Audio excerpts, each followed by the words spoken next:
In this InspiredInsider.com interview, we talk with Joe Sugarman. He's a legend, direct response marketing and copywriting. He's the man behind BluBlocker Sunglasses. They've sold over 20 million pairs. He talks about his biggest failure, and it's pretty epic. It's a great story. Listen up. Also, he talks about some of the triggers that allow us to be better copywriters.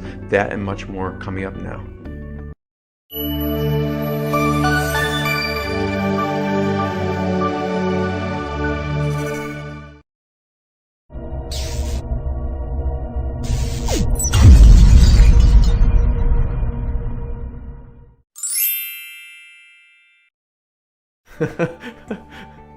Okay, Jeremy. All right, I'm going to get started. Jeremy Weisz here. I'm founder of InspiredInsider.com, where I talk with inspirational entrepreneurs and leaders how they overcome big challenges in life and business. Today we have a legend who I consider a friend and mentor, Joe Sugarman. Anyone who doesn't know Joe, he's considered one of the legends of direct response marketing and copywriting. He's the man behind BluBlocker Sunglasses that have sold over 20 million pairs. And he's also credited with introducing the concept of using toll-free numbers to take credit cards over the phone. And at the time, that was unheard of. I've heard stories too that I want to find out firsthand from you, Joe, where you regularly made 300,000 sales per month and sometimes even 250,000 sales in one day. His books include Triggers, Success Forces, the Adweek Copywriting Handbook, and several others. Anyone who doesn't have it, this is one of the best books of all time for copywriting, the Adweek Copywriting Handbook. You can see it's like I've paged through it. I read it about once a year. And Joe, thank you so much for being here. Well, it's my pleasure, and it's been a while since we talked. It has. And I'm excited to hear your big lessons, even mistakes you've learned in your journey. I like to include a fun fact first. And a fun fact about you is you were in the CIA and you were actually a double agent in Germany. Tell us about that. Well, it's a long story how I got to Germany, but when I finally got there, I was assigned on several occasions to the CIA, and I worked for them part-time. And then after I got out of the military, I was in military intelligence, never wore a uniform. I was always in civilian clothes. And the military taught me how to speak German. I was fluent in German. But I had gotten out of the Army, but I was still in Germany. I was still in Frankfurt because I had things to wrap up. And one thing led to another, and I became a double agent and started working. The Russians thought I was working for them. And of course, I was communicating all of the information they were giving me to the CIA. And it turned out to be a valuable opportunity.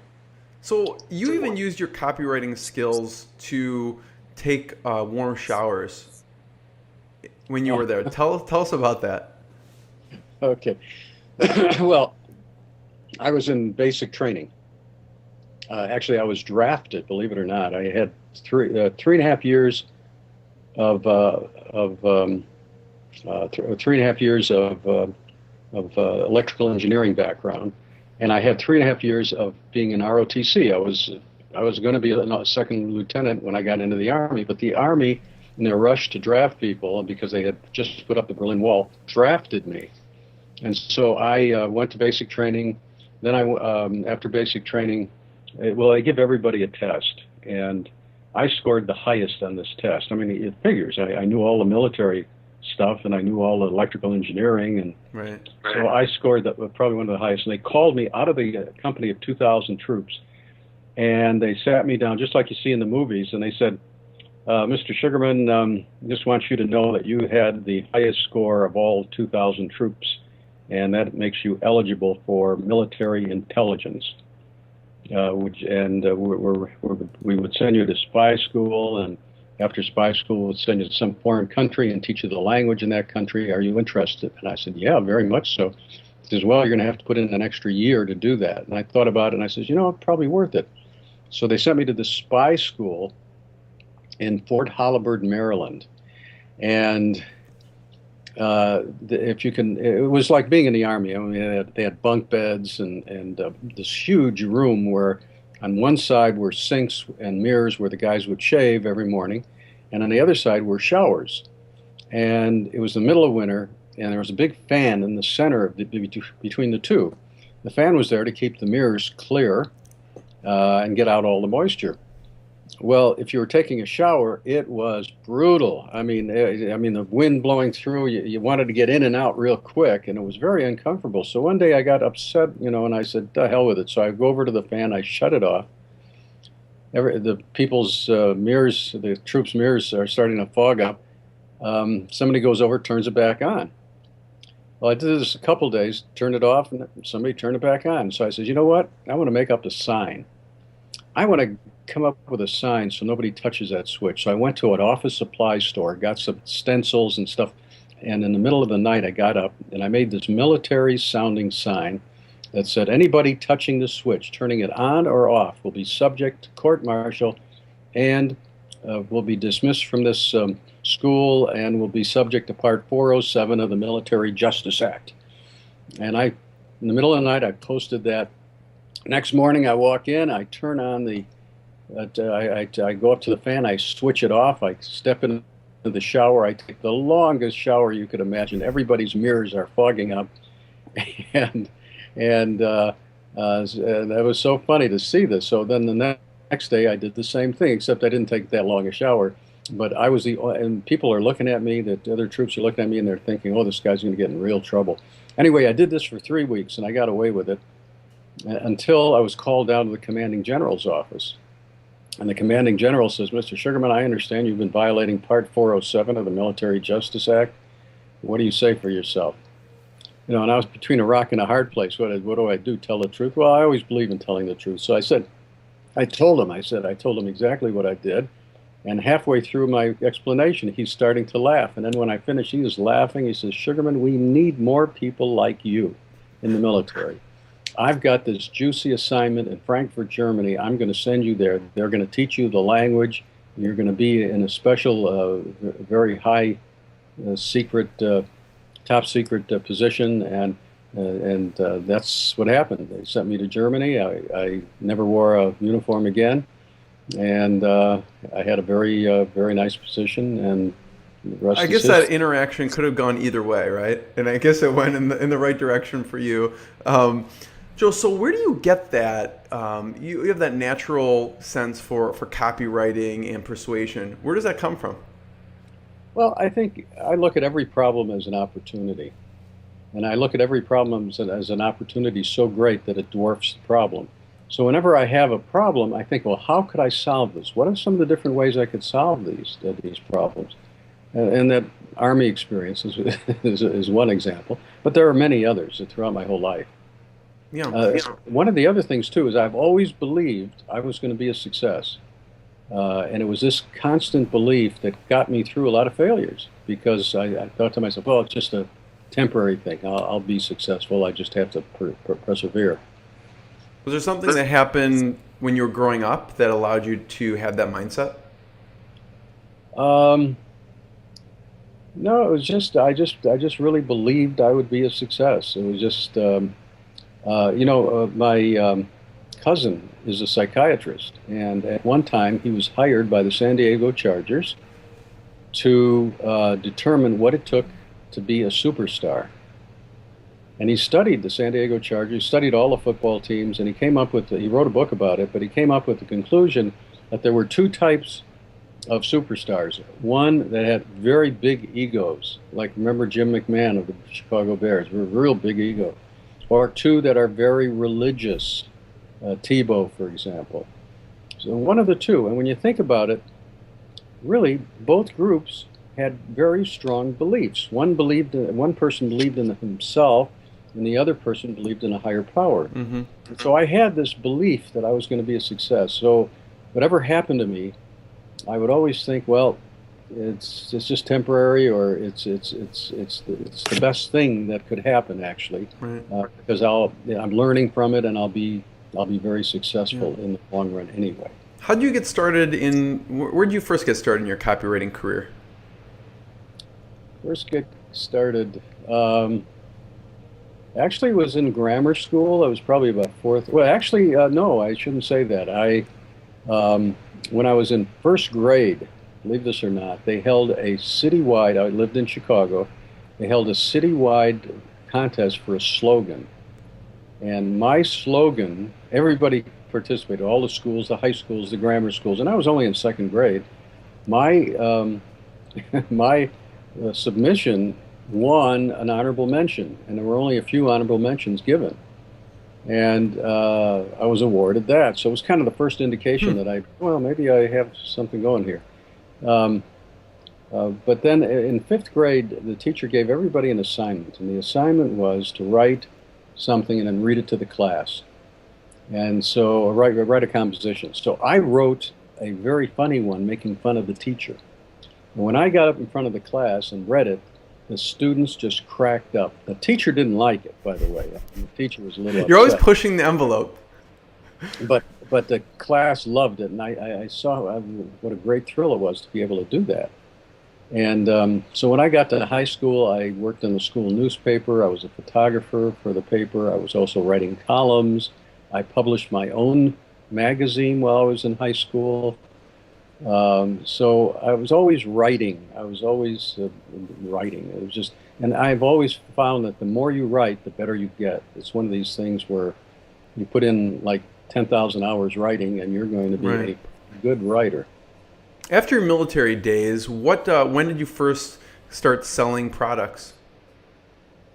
When did I first start selling products?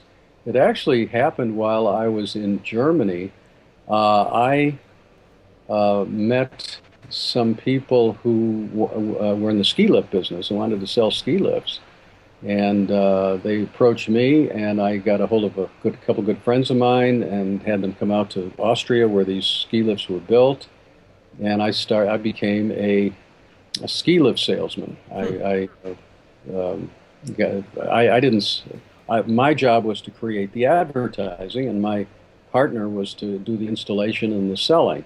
And I did a pretty good job of advertising because a couple of the ski resorts said, we're not interested in a ski lift right now, but we would really like to have you write or give us some good advertising direction. And so I had about 3 or 4 of those ski resort accounts and realized I had an ad agency, So I started a little agency where I was handling these ski resorts. And then there was a politician that asked me if I could help him. It was a friend of mine, and I did, and he won. And as a consequence of that, I started doing political ads for the Democratic Party in the Chicago area. And I had a wonderful track record. 85% of my candidates won. Wow. But about 50% of those eventually went to jail. But that's Chicago politics. That wasn't. So what were some of the things you used in your copy at the time with politics and with the ski lift that worked really well? Well, to get people involved, have people look forward to receiving your message. We would send out, for example, a folder that unfolded and said expand your ski lift operation, and real clever little bits like that. But I don't know if I can answer that really fairly, but it was just this unique, off the wall, more off the wall the better. But I had experiences that taught me a lot, even when I was in high school. I could share with you. I went to Oak Park River Forest High School. You're familiar with that? Yeah. And I had a chemistry class, and the person sitting next to me or standing next to me in the chemistry class, we would have lab work 1 day a week, and then the other 4 days a week we would have classroom. So in the lab work, the guy that was sitting next to me or standing next to me kept spilling chemicals on my table, got me some on my clothes, and I got really upset with him. And I said, "You jerk." I said, what the hell are you doing right now? You're getting me all. And he says, "Oh, you want to fight?" And I look at him, and he's like, I was 150 pounds, he was about 100 pounds. And I said, "Yeah, okay, I'll fight." So he says, "Okay, where?" I said, "How about Greenfield Park? That's right across from my home." I said, "Okay." And what time? I said, 4 o'clock. He says, "Okay, I'll be there at 4 o'clock." Sure enough, 4 o'clock. And by the way, I called all my friends. I said, you got to come out and watch this fight. This is going to be a kind of a quick thing, but I want you to witness it. I went home. I got dressed all in white. And the reason for it is if I punch the guy and he starts bleeding, you can see it, very contrasted. But if I had something more, if I was wearing black, you wouldn't be able to see it. So I had white everything, white shoes, white pants, white shirt. Anyway, the day arrives, or the time arrives, and I go out there, and sure enough, I see all my friends, and I see him, and then they're all waiting for me. And before we started, I wanted to wave to my friends and acknowledge them for coming and thank them. So I waved to them, and then I turned around to face my opponent, and before I could even lift my hand, he punches me in the face, and I start bleeding all over my white clothes. I mean, I couldn't stop the blood from running. I couldn't stop bleeding. I raced home. Fortunately, it was just a few yards, down the street. I was worried about my mom because if she saw me, she'd die. I mean, she'd be so sorry to see what happened to me. So when I walked in, I said, "Mom, please, just take me to the hospital. I think I need some stitches. Don't get excited. I'm perfectly okay." And she took one look at me, started screaming, "Take me to the hospital. They stitch me up. I'm okay. Everything's fine." Now, 2 years later, almost to the day, this jerk, this idiot, married my sister. So when you think about it, it took 2 years, but I finally got even with him. Oh my So God. anyway, yeah, by the way, they've been married 55 years. And and that's a true story. And one of the things I learned from that was to never be overconfident. You never, ever know. You never know. So I was always cautious. I was always looking at both sides of the issue. So if, what's the worst case scenario? What's the best case scenario? What do I have to look out for? So Anyway, how did you get started with BluBlockers? well, again, my philosophy is always for every problem there lies an opportunity so great that it dwarfs the problem. And I was doing an 8-page insert in the United Airlines magazine. And I was doing this insert, and one of the pages of the 8 pages was devoted to a product that no longer existed because the company went out of business. And here I was stuck, and I had to fill a full-page ad.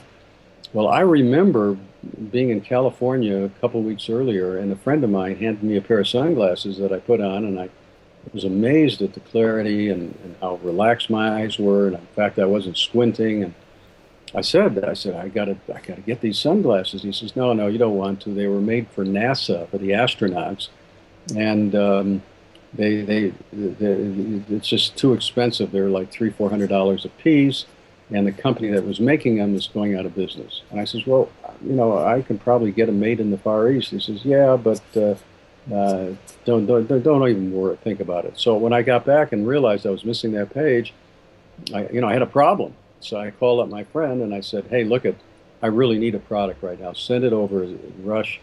I'll source the product. I'll find a place to get them. I've got 2 months to do that, but I've got a deadline to get this insert finished within the next few days. So he sent me the pair of sunglasses. I came up with the name BluBlocker. I photographed them, wrote the ad so quick, sent it to the publication along with the 7 other ads. And then I sat back and I sourced a couple thousand pair from Korea. That's my first source. South Korea, by the way. And then the ad ran, and I'll never forget, I was given the results in a kind of a printout, of a computer printout, and I was going to study that on a flight I was taking to Detroit. So I'm sitting on the airplane, and I'm looking at this report, and it shows that I sold out of all 2,000 pair of sunglasses, and that all the rest of them I had maybe sold 50, 20, 30, 40. And this was just in the very beginning of the sale. And I realized I had a huge hit on my hands. And the rest is history. I advertised for a year in every magazine I could get my hands on.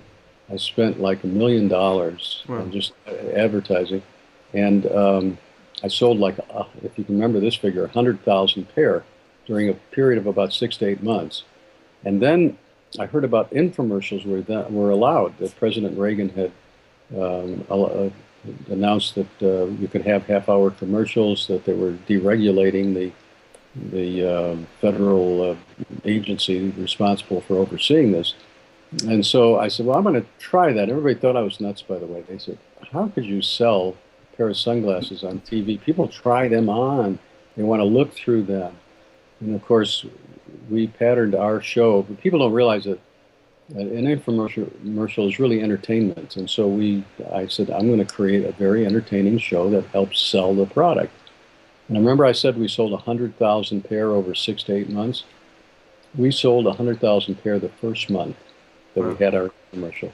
We ran infomercials for 4 or 5 years, and during that time, our sales just continually increased, and it got to a point where we were selling 300,000 pair a month. Wow.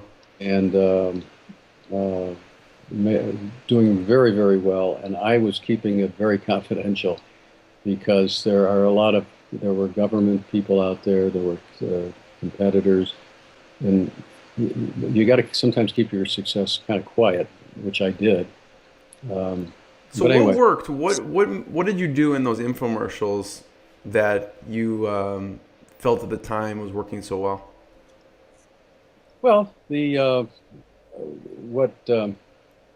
what you do is you provide entertainment. So I was providing. I wanted to figure out a format that this product could fit into, and I came up with Candid Camera.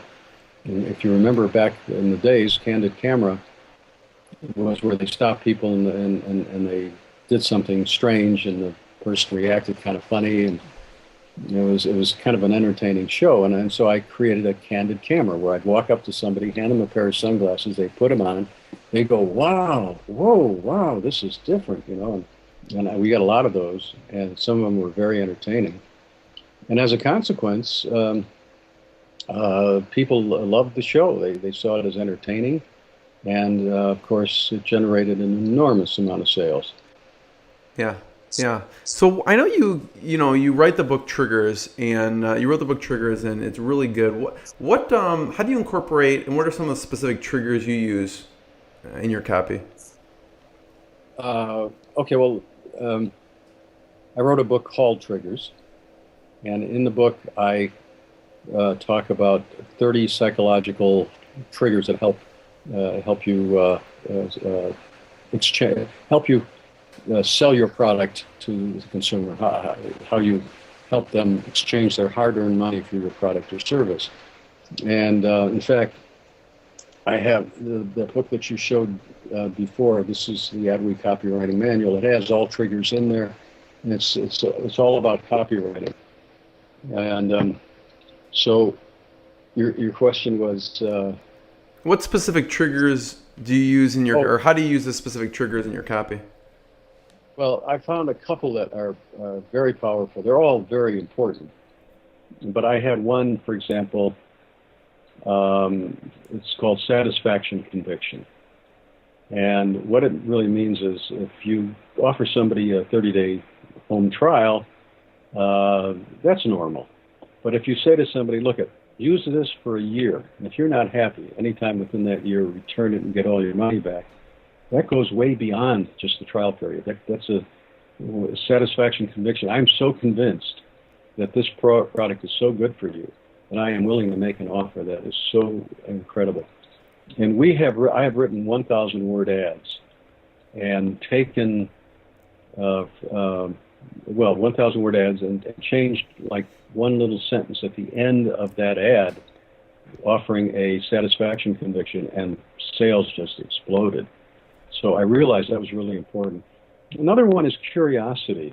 You've got to make every part of your ad interesting enough so that they'll want to read the next part. For example, they look at the headline and they say, oh, wow, I've got to read, what was the subheadline? And they read the subheadline and they see the pictures under the captions under the pictures, and they get into it.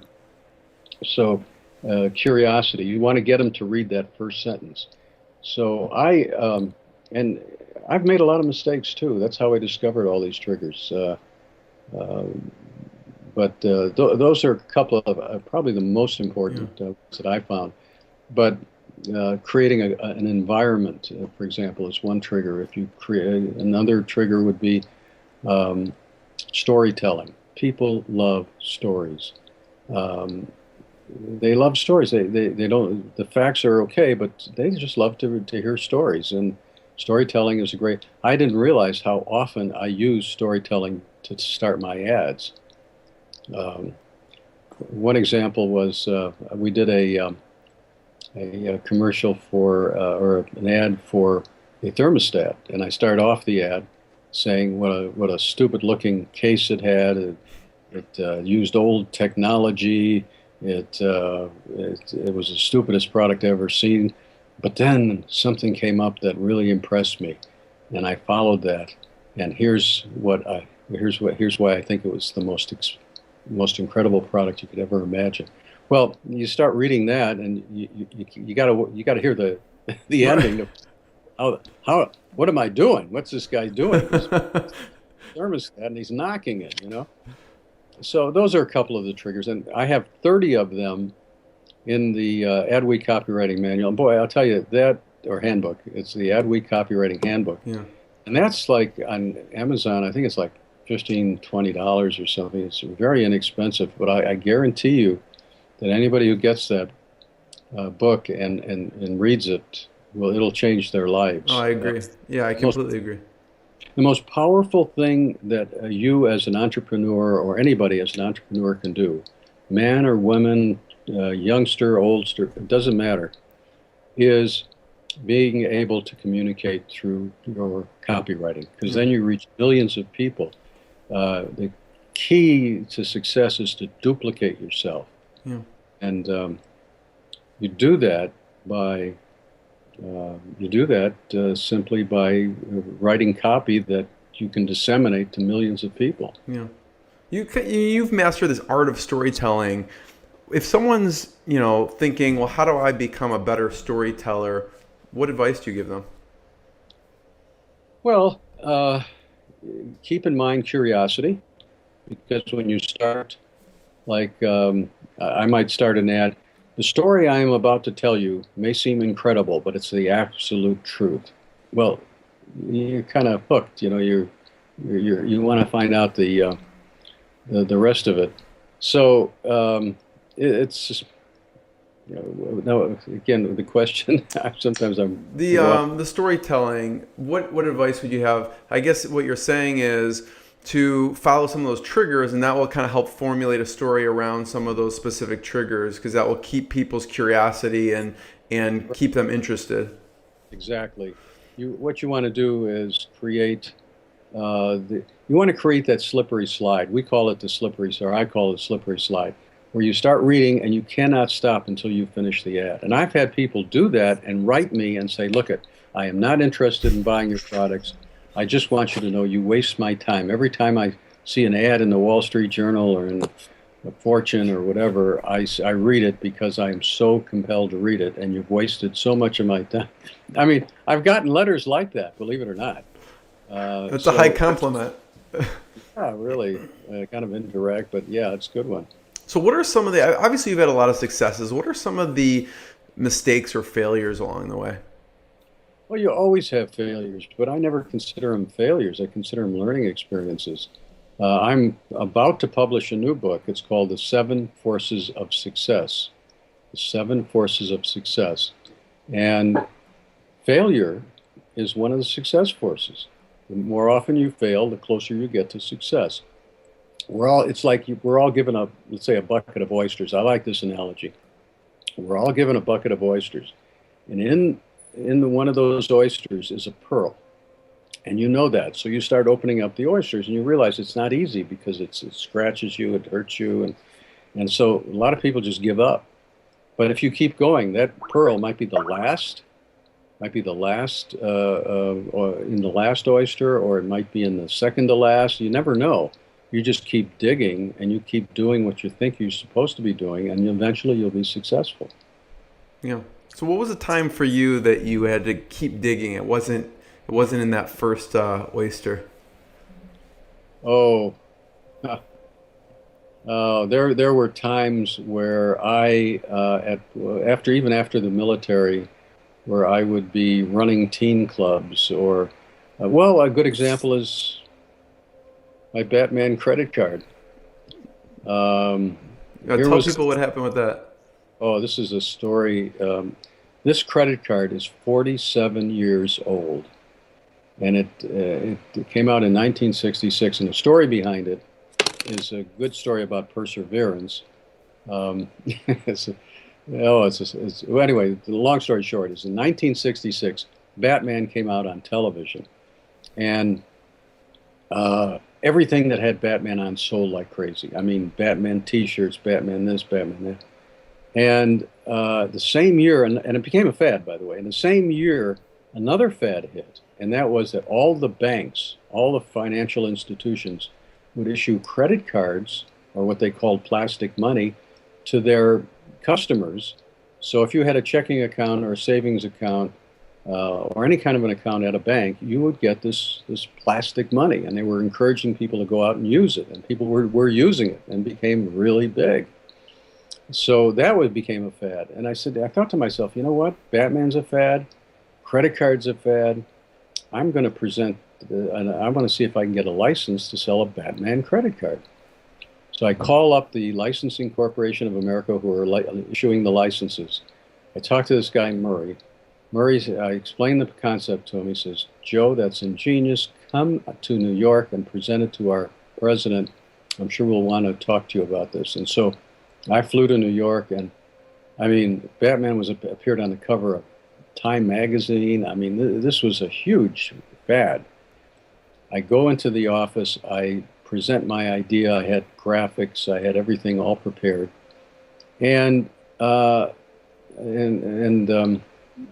anyway, the president of of Licensing Corporation of America stood up and said, Mr. Sugarman, we have been presented with hundreds of ideas for Batman products. As a matter of fact, the other day we licensed Batman peanut butter. He says, this is the most ingenious idea, because what I explained was, we take the card, we sell them for $1 a piece with everybody's name embossed, but what we do is we create a mailing list of 1 million names, and then we send out a catalog listing all of the Batman products. Very smart idea, yeah. They flipped out on this. It was so terrific. I said, well, what do I do next? And he says, well, we want to become partners with you.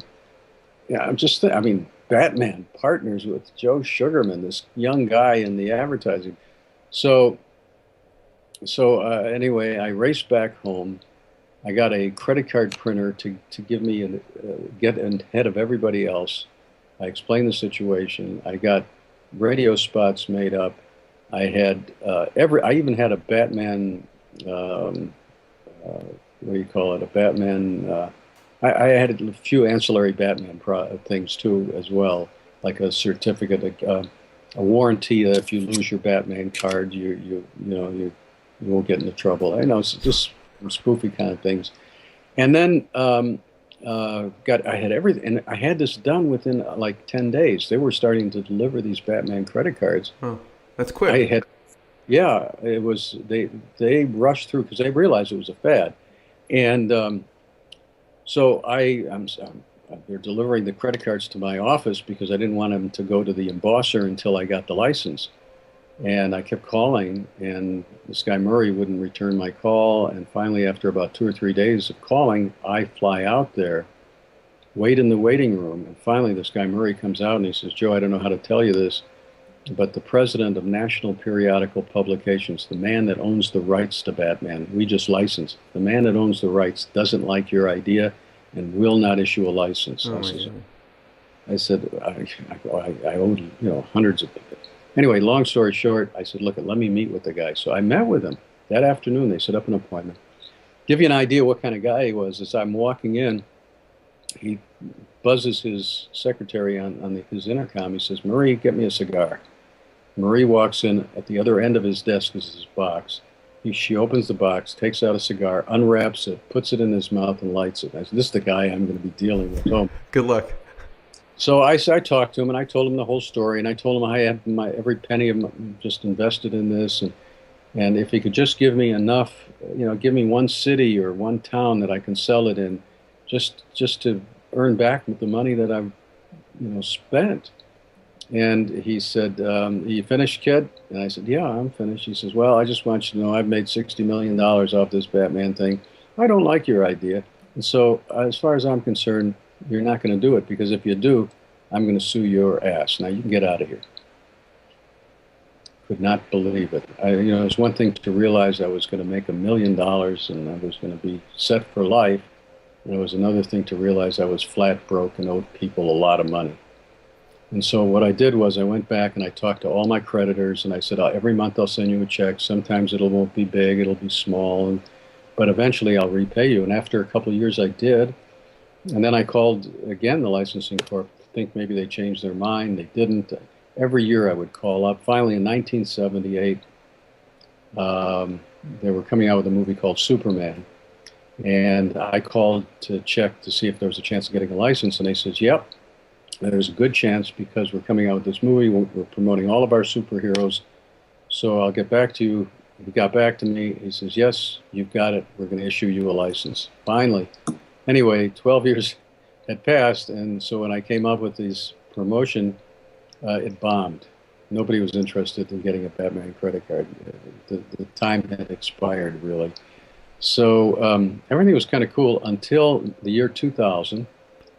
I still had all these Batman credits. I still had $250,000 Batman credit Really? cards. Holy cow. It was the year 2000. I was giving a seminar. A guy by the name of Dan Kennedy. You probably Sure. heard of him. Was at my seminar. He was speaking at my seminar, and he walked up to me and he says, "Joe, you remember that Batman credit card?" And I said, "Yeah, I remember that." He says, "Well, you gave me one a long time ago. I gave it to a good friend of mine. A good friend of mine gave it to his son. His son put it on eBay and sold it for $400. Whoa. So I took out my calculator, and I only had 8 digits. I needed one that was bigger, so I went into my office and got one that was bigger. I realized I had $100 million worth of Batman credit cards sitting in the storage. Anyway, it's 46 years ago. I still have pretty close to $250,000. I pass these out at speeches that I give, to various people. But anyway, that's the Batman story, and that is something that took, 46 years ago, and probably one of the biggest disappointments in my life, because I was so close to making that million. Back then, $1 million was a lot of money, but it just didn't work. It didn't happen. But I said to myself, okay, there'll be other opportunities. How did you, you capitalized pretty quickly on that. How did you get the funds to even purchase that amount? Like if someone right now wants to start something, what advice would you have for them? What did you do at the time to actually generate the money to even purchase that many cards? Well, keep in mind, Batman was so big, and everybody saw the potential of this, and they were willing to risk their position. I had a mailing house that was going to provide credit for me. I had an embossing house that was going to, I had a bank that said, "Hey, we'll take the dollar that comes in, we'll process it on magnetic tape and send it to the embosser." That's how we do our credit cards. I had everybody cooperating. Yeah. But I did. I paid everybody back. It took a couple of years, but I paid everybody back. And again, timing was more important than anything else. Unfortunately, my timing was off. But that's some serious perseverance. It's becoming a collectible. The back of the card has the humorous terms and conditions. It's all right. I'll read these to you. It says, "Valid only by firms honoring Batman credit cards and authorized by the Batman Credit Card Company. Loss or theft of this card must be reported immediately to the Commissioner's Office. Bills payable upon receipt, delinquent accounts result in loss of credit privileges and a big spanking, not for payment of income tax." And then there's a place in the back where you sign it. And I have a lot of fun just going to a restaurant, and they say, Well, I say, what credit cards do you accept? And they say, oh, we accept them all. I say, okay. So I put the card in upside down, and they walk away, and you can always see they stop, and they put the card, and then they turn around. It's a lot of They fun. don't quite know what to do with it. It's a lot of fun. How did it work? And when you first came up with the idea to take orders over the phone, because you pretty much started that industry. Yeah, yeah. See, at the time, they had toll-free numbers, of course, uh, but you were not allowed to take a credit card order over the telephone because you needed to be valid. You needed a signature from the purchaser. So I would get calls. We were at that particular time, I think it was 73. We were getting calls from people that would say, I need to get this calculator. I'm leaving on a trip. Please, could you send it off today? I'll pay the freight charges, whatever it costs, and just sign my name to the charge slip. So I did. And I did this for about 6 months and never got ripped off. And I helped a lot of people that way. And I said, gee whiz, this has got to be a really good method. So I hired some order takers. I got more toll-free lines, and I put very small on the coupon of our ads, credit card buyers call toll-free. We were deluged. We broke even before noon on an ad that was just an average ad. And I said, my God, this is incredible. And I kept doing it. And then finally, I got a call from I think it was Bell Systems. And it was the marketing manager for Bell Systems. And he says, Mr. Sugarman, we know what you've been doing as far as credit card order taking over. And I said, oh, boy. I said, okay. He says, well, we've also been tracking your success, and we see how successful you've been. And we've decided to authorize and allow credit card orders to be taken over the phone. And we'd like to take your story and feature it as in a full-page ad in the Wall Street Journal. And sure enough, that's what they did. And it turned the whole direct marketing industry upside down. Catalogs proliferated, call centers opened up, fulfillment houses opened up. I mean, it just created a whole genre of spin-offs as a result of that. And that's probably the thing that I'm most proud of, actually, believe it or not, because it did have such a positive effect on the industry. And we had about a year jump. Everybody was kind of hesitant to do this, but we had about a year jump, and it turned out to be very successful. I've always wanted to ask you this too. What are some of your favorite headlines of all time? My favorite headlines. We had. I started a company called Consumer's Hero. And the idea was I had a friend who would get all of these used products back from major department stores because people would return them. And so his job was to take off the brand name, polish it up, and then sell it at a real cheap price. So I said, well, let me start a company. Let's start a company together. You supply the products, I'll supply the marketing. And my headline for the ad was hot, the word hot. And the subheadline was something along the lines of, we have this hot merchandise that, we're interested in liquid, kind of like it was illegal. Right. And then, of course, you'd read the ad and you'd find out it's not illegal. You join a club. But that ad just drew lots of people because they just, shocking. You're looking through a magazine and you see that headline, and then everything in the ad made you think that we were selling stolen merchandise until you got near the end. That's a great one. So that was then the one we did for our that we did for our thermostat was, the headline was Magic Baloney. Magic Baloney?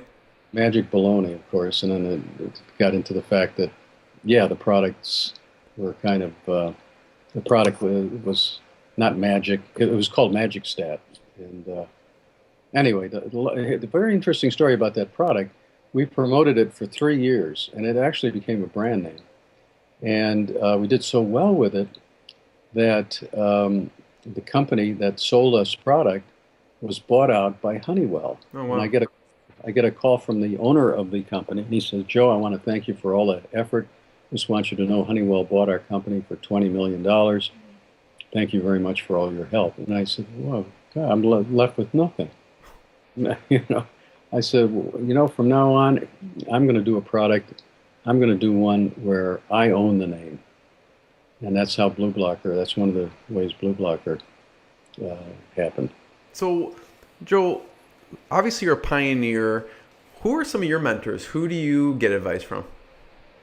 That's really funny because I used to read the old, well, when there were a few situations where was put in a selling situation. And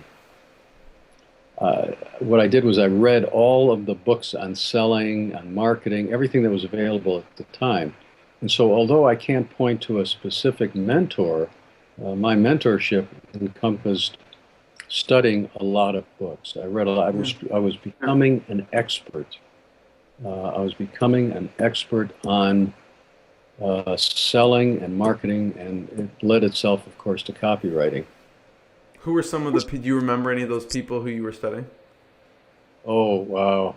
Um, the names elude me right I know now, we're but talking 50 years or so, but yeah. Well, I remember there was one, Wheeler was his name. He wrote a number of sales books, and I remember one book in particular called Dangerous Selling.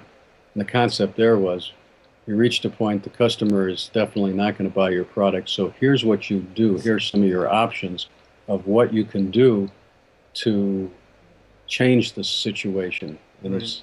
you might find it to be dangerous. It's just gutsy, is basically what it was. So that was Wheeler. He wrote that. Um, What about lately? Anyone that you recommend people follow for advice or instruction? uh, Not really. No.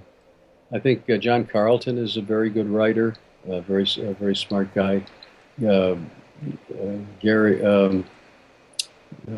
what's his name? A few other very good writers that are around. Some of them have passed away, but there are a few that are still around that are Yeah. very good. So what would you say, people who are sitting down, they just have writer's block. What's your routine when you're sitting down to write great copy? Well, first of all, you become an expert on the product. Become an absolute expert. We were presented with a digital watch. I asked every question I can think of. I went to the factory and they explained that they sealed a certain module with a laser. And so I call it the laser beam digital watch. In other words, the more you get into a product, the more detail you get into, the more you become an expert, the more ideas will pop out. The second thing is to not worry if you're having a rough time coming up with an idea, just put it aside because your brain, believe it or not, is working on it 24/7. And you're taking a shower, and all of a sudden, boom, out pops the idea. So you shouldn't be affected by writer's block. I don't believe in it. So what else do you do when you really want to dig deep and obviously you've written a lot of ads in your day. What else do you do when you're really looking at the copy and honing in? Did you just do it in one draft now, or do you have to kind of come back to it? Well, it's really interesting. What I typically do is I just write. I don't care about grammar or punctuation or anything. I just write. And then it's in the editing process where you go back and you kind of simplify things and you take out words that you don't need and all that kind of stuff. So you just get it down on paper. There have been a few times when I came up with an ad, and I didn't have to change a word. It just flowed right out. Joe Carbo is a good example of somebody when he wrote The Lazy Man's Way to Riches. That was a famous book back then. And it just happened. It just came right out. Other times, it doesn't happen that way. You have to really you have to struggle with it. So it varies. You know, Joe, I have one last question for you. I really appreciate your time, by the way. I want to tell people where people can find more about you. What are you working on now that you're most excited about? Well, I'm in the biotech business right now. We have a hair growth product that grows hair on bald My headed. wife would love you. Yeah. Well, it's for both men and women. And we're going through clinical studies right now. And that thing could be huge. Again, it could be another blue blocker. The biotech company also has other products. But right now, the big one that we're focused on is the hair product. BluBlocker is still in business. 27 years. We have a wonderful mailing list. We have a lot of fans.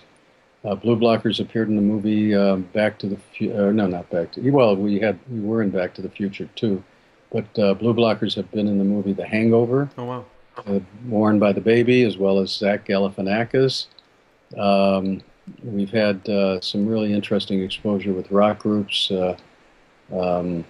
And Mickey Six, I don't know if the name rings a bell, but he's a big endorser of BluBlockers, and or Nikki Six, I'm sorry, and yeah, so we're still running very strong with BluBlocker. So where can people find out the hair growth? My wife will buy a case for me probably.